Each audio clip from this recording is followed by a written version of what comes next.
ಅಷ್ಟು ಸಲ ಹೇಳಿದ್ದೀನಿ ನಂದಿನಿ ಒಂದು ಸಲ ಮಾತಾಡಿಸು ಅಂತ. ನನ್ನ ಮಾತು ಕೇಳಿದ್ಯಾ ನೀನು? ಅಪ್ಪ ನನಗೆ ಅವಳ ವಿಚಾರ ಏನೂ ಬೇಕಾಗಿಲ್ಲ. ನಿನಗೆ ನಿನ್ನ ಜೀವನದಲ್ಲಿ ಯಾರೂ ಬೇಕಾಗಿಲ್ಲದೆ ಇರ್ಬೋದಪ್ಪ, ಆದರೆ ನನಗೆ ನನ್ನ ಸೊಸೆ, ನನ್ನ ಮೊಮ್ಮಗಳು ಎಲ್ಲರೂ ಬೇಕು ನನಗೆ. ಎಷ್ಟು ವರ್ಷ ಆದರೂ ನೀವಿಬ್ಬರು ಈ ಥರ ದೂರ ಇದ್ದು ಏನು ಸಾಧಿಸೋಕೆ ಹೊರಟಿದ್ದೀರಾ? ಈ ಮಾತು ಅವಳಿಗೂ ಅನ್ವಯಿಸತ್ತಪ್ಪ. ಹೋಗ್ಲಿ, ನೀವು ಮಗು ನೋಡಕ್ ಹೋಗಿದ್ರಲ್ಲ, ಬಿಟ್ಲಾ? ಅದು ಬಿಟ್ಟಿರಲ್ಲ, ನನಗೆ ಗೊತ್ತು. ಅವಳಿಗೂ ನಿನ್ನ ಹಾಗೆ ಕೋಪ ಜಾಸ್ತಿ ಕಾಣು. ಎಷ್ಟು ಅಂದರೆ ನಾನು ಮಗು ಮುಖಾನು ನೋಡಬಾರ್ದು ಅನ್ನೋ.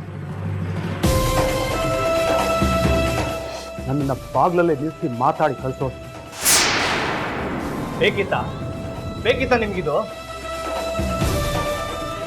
ಅಲ್ಲ, ನಿಮ್ಮನ್ನ ಮಾವಂತ ನೋಡೋದ್ ಬೇಡ, ಅಟ್ಲೀಸ್ಟ್ ಮನೆಗೆ ಒಬ್ರು ಹಿರಿಯರು ಬಂದಿದ್ದಾರೆ ಅನ್ನೋ ಸಂಸ್ಕಾರ ಕೂಡ ಇಲ್ಲ ಅವಳಿಗೆ.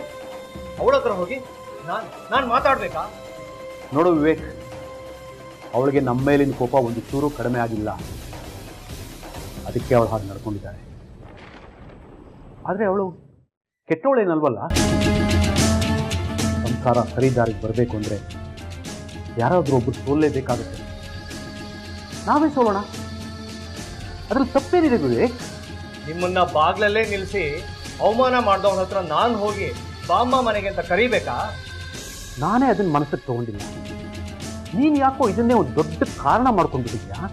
ನೀವು ಅವಳು ಮಾಡಿರೋ ಅವಮಾನನ ಸಹಿಸ್ಕೊಂಡಿರ್ಬೋದು, ಆದರೆ ನಾನು ಸಹಿಸ್ಕೊಂಡಿರಕ್ಕಾಗತ್ತಪ್ಪ? ಆಗಲ್ಲ, ನನ್ನ ಕೈಲಿ ಆಗಲ್ಲ.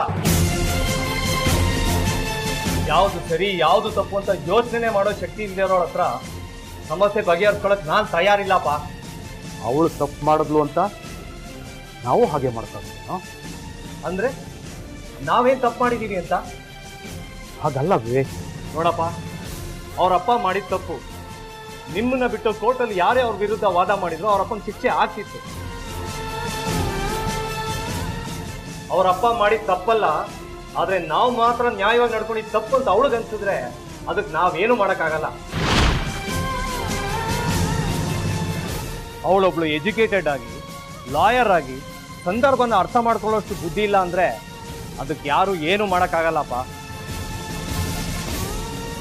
ಅವಳಿಗೆ ತನ್ನ ಸಂಸಾರ ಮೊದಲನಾಗಿ ಚೆನ್ನಾಗಿರ್ಬೇಕು ಅನ್ನೋದು ಇಲ್ವೇ ಇಲ್ಲ. ಅವಳು ಮನಸ್ಸು ತುಂಬ ಇರೋದು ಬರೀ ಕೆಲ್ಸಕ್ಕೆ ಬರ್ದಿರೋ ರೋಷ, ದ್ವೇಷ ಅಷ್ಟೇ. ನಾವು ನ್ಯಾಯವನ್ನು ನಡ್ಕೊಂಡಿದ್ದೆ ತಪ್ಪು ಅಂತ ನಮ್ಮನ್ನೆಲ್ಲ ಬಿಟ್ಟು ಹೋದವಳು ಅವಳು ಮತ್ತೆ ಈ ಮನೆ ಬರೋದಕ್ಕಿಂತ ನಮ್ಮ ಮನೆ ಹೀಗಿರೋದೇ ಒಳ್ಳೇದು. ಅಪ್ಪ ಪ್ಲೀಸ್, ದಯವಿಟ್ಟು ಇನ್ನು ಮುಂದೆ ಯಾವತ್ತೂ ಅವಳ ವಿಚಾರ ಮಾತಾಡಬೇಡಿ. ಅವಳ ಮನೆಗೆ ಹೋಗು ಅಂತಲೂ ಹೇಳಬೇಡಿ.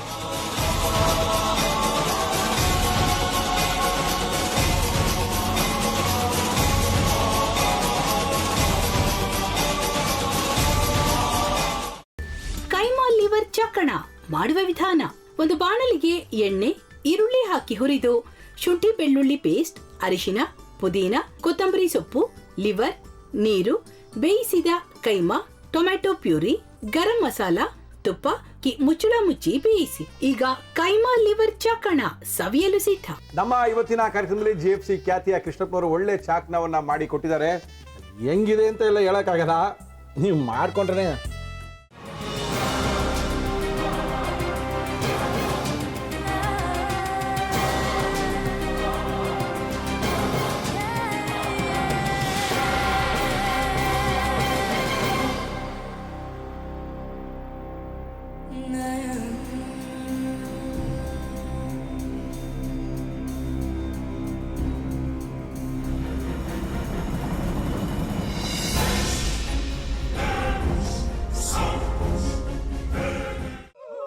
ಚಟ್ಟಿ ತಕೊಳಕ್ ಬಂದವ್ರನ್ನ ಸುಮ್ಮನೆ ಬಿಡಲ್ಲ, ರೂಮ್ ಕರ್ಕೊಂಡೋಗಿ ಸಾಯಿಸ್ಬಿಡ್ತದೆ.